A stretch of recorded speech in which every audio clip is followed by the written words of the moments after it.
अस्सलाम वालेकुम। उम्मीद करती हूँ आप खैरियत से होंगे। जहाँ रहें अल्लाह की हिफ्ज़ व अमान में रहें। अल्लाह ताला हम सब पे अपना रहम करे। आज किचन में बना रही हूँ आलमंड केक। उसके लिए मैंने ये 3 अंडे लिए हैं और इनको थोड़ी देर के लिए बीट कर लिया है। बीट करने के बाद इसके अंदर पौना कप हमने पाउडर्ड शुगर डाली है।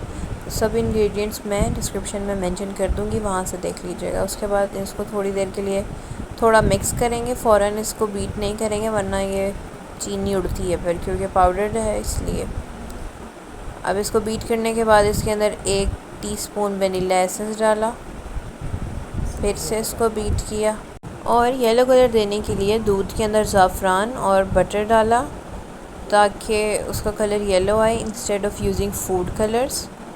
और ये साथ साथ चीनी और अंडों को अच्छी तरह बीट किया ताकि ये फ्लफ़ी हो जाए।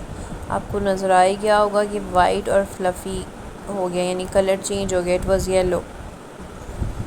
ठीक है, अच्छी तरह बीट करने के बाद अब इसके अंदर ऑयल डाला। क्वांटिटीज़ डिस्क्रिप्शन में मेंशन है, वहाँ से देख लीजिएगा। उसके बाद एक अलग बाउल लिया, 1 कप मैदा लिया, 1 टीस्पून बेकिंग पाउडर लिया और इस पाउडर्ड इंग्रेडिएंट्स को हमने अंडों और चीनी का जो बीट किया था उसमें डाल दिया और इसको फोल्ड करना है, अच्छी तरह मिक्स करना है ताकि ये अच्छी तरह आपस में मिक्स हो जाए। और थोड़ा थोड़ा करके डालना है अपना पाउडर्ड इंग्रेडिएंट्स को।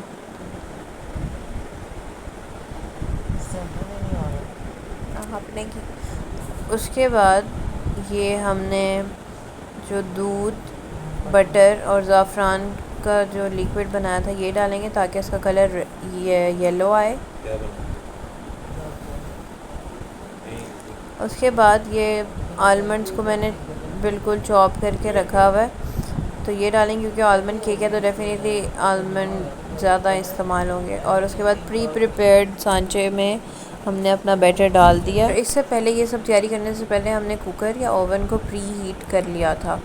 जैसे ही बैटर तैयार होगा इसको सांचे में डाल के ऊपर बादाम डाल के फ़ौरन इसको हम कुकर में रख देंगे। अब ये कुकर प्री हीटेड था, इसमें रखा और इसको बेक करने के लिए रख दिया फॉर 30 मिनट्स। 30 मिनट्स के बाद इसको निकालेंगे और इसको कवर करके रखेंगे ताकि इसका मॉइस्चर ना ख़त्म हो। जब ये ठंडा हो जाएगा फिर उसके बाद इसको निकाल दिया और बटर पेपर नीचे से रिमूव किया और फिर उसके बाद इसको कटिंग कर ली। अपनी मर्ज़ी की शेप में आप काट सकते हैं। इंटरेस्ट में आप देख सकते हैं ये कितना सॉफ्ट है, ऐसा लग रहा है कि कोई क्लॉथ है, बिल्कुल स्पॉन्ज की तरह सॉफ्ट है। अगर आपको ये रेसिपी पसंद आई हो, it is very quick recipe, आप इसको ज़रूर ट्राई कीजिएगा और अपने रिव्यूज़ कमेंट्स में ज़रूर शेयर कीजिएगा। जो भी आपकी रिव्यूज़ और सवाल होते हैं वो आप कमेंट्स में ज़रूर किया करें और आगे कौन सी रेसिपी बताऊँ ये भी बताया करें। इसी के साथ अल्लाह हाफ़िज़।